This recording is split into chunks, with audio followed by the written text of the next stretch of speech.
3। अस्सलाम वालेकुम रहमतुल्लाह। दोस्तों, मैं आपका भाई रिजवान रियाजी। आज तारीख 15 सितंबर 2024 है और मैं इस वक्त बम्बई से तकरीबन 125 या 150 किलोमीटर के फासले पर लोनावाला और यहाँ पर खंडाला है।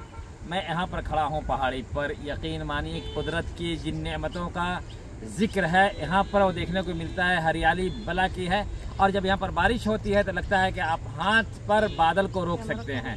इसलिए यहाँ पर लोग आम तौर पर इतवार को मुंबई से घूमने आते हैं। मैं भी अपनी फैमिली के साथ इंजॉय करने के लिए आया हूँ। इंजॉय यानी हफ्ते में एक दिन संडे का दिन मैंने रखा है। जैसे आम तौर पर लोग अपना बिजनेसमैन वगैरह रखते हैं जो लोग काफ़ी बिजी होते हैं और मैं भी अल्हम्दुलिल्लाह काफ़ी बिजी होता हूँ। तो मैंने एक दिन रखा है कि एक दिन जितना भी चाहो मुझे घुमा लो या मेरे साथ घूम लो और 6 दिन काम करेंगे और बहुत अच्छा से काम करेंगे।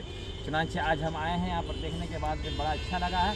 इससे तो पहले मैं आता रहा हूँ, पूना है, यहाँ है, वहाँ है, सब देखते रहा हूँ। दुनिया के कई एक मुल्कों में सैर करता रहा हूँ, लेकिन हमारे मुल्क हिंदुस्तान की धरती पर यकीन जानिए कि दुनिया की सारी सहूलियात दस्तयाब हैं, चाहने वालों के लिए, जानने वालों के लिए। लेकिन यहाँ के जो कानूनी सिस्टम जो है ना वो बहुत ही गड़बड़ है, जिसकी वजह से पालन न होने की वजह से हमारे मुल्क के लोग हंस देते हैं। वरना इतनी हरियाली पैसे खर्च करके भी नहीं लाए जा सकते। कुदरत का देन है और नेचर का देन है। ये नेचुरल चीज़ें जो आपको मिलेंगी मैं आपको दिखाता हूँ।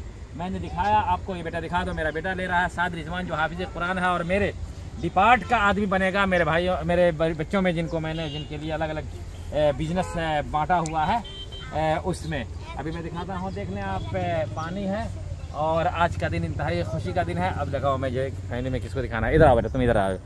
अभी आप देख सकते हैं माशाअल्लाह ज़बरदस्त ये मंज़र भी है। और ये मेरा बेटा साद रिजवान है, मेरी बेटी अफरा रिजवान है। मेरी बेटी जो है ना, अरे यार गिर गया, अरे यार।